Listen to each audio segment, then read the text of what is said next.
That was Clark, everyone. Give it up for Clark. And we only have one comedian left. It's his first time on stage.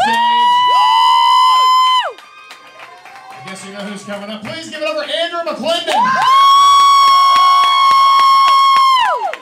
Yeah! Funny motherfucker! I am a dirty motherfucker, let me tell you. So, a little callback to earlier.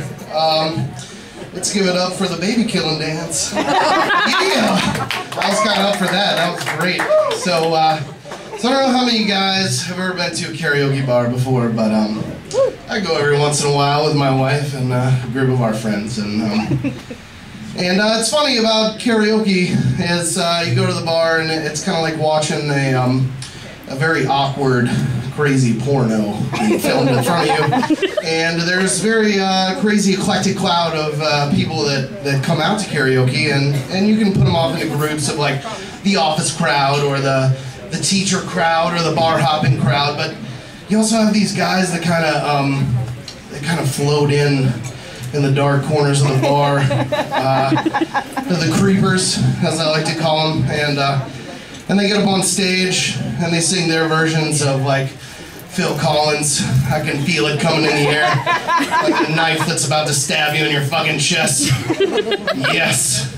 And you know those guys are the guys that go home and get on their Craigslist missed connections page. And you know the page I'm talking about where you get on there and it's like, oh, I saw you on the subway the other day and you winked at me and you had the little rainbow thing in your hair and I really want to get to know you.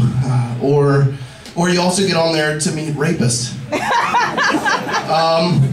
So you have those guys, but you also have a guy in every crowd that comes up there. You have a guy in every group, and that guy's name is Brian. That's what I like to call him.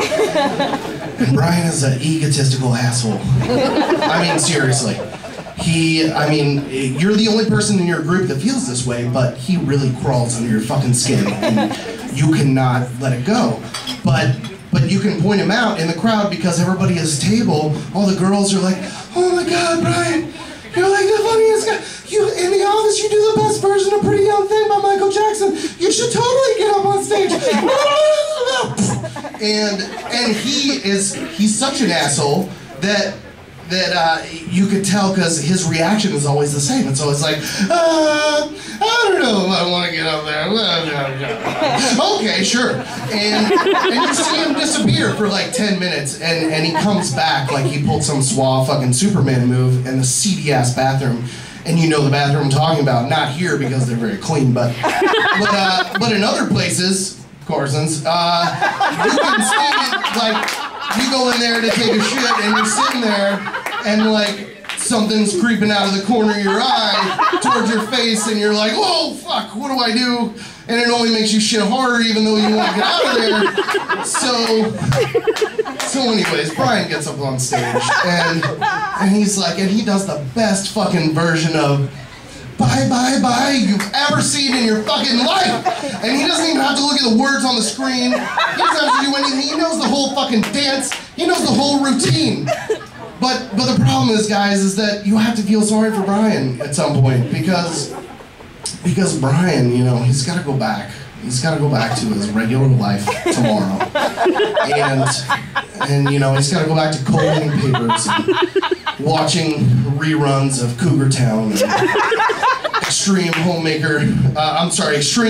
Makeover Edition, whatever the fuck it is, and crying his eyeballs out every night over his shitty life. And the thing is, though, is that while he's on that stage, that one point, that one moment for that week is that, you know, what's going through his mind is, Brian, you're gonna get so much pussy tonight, it's not even funny. But the worst part is, folks, is that I am the Brian. So, you guys have a good night. Thank you for coming out. Yay! Keep going for Don DeLuise.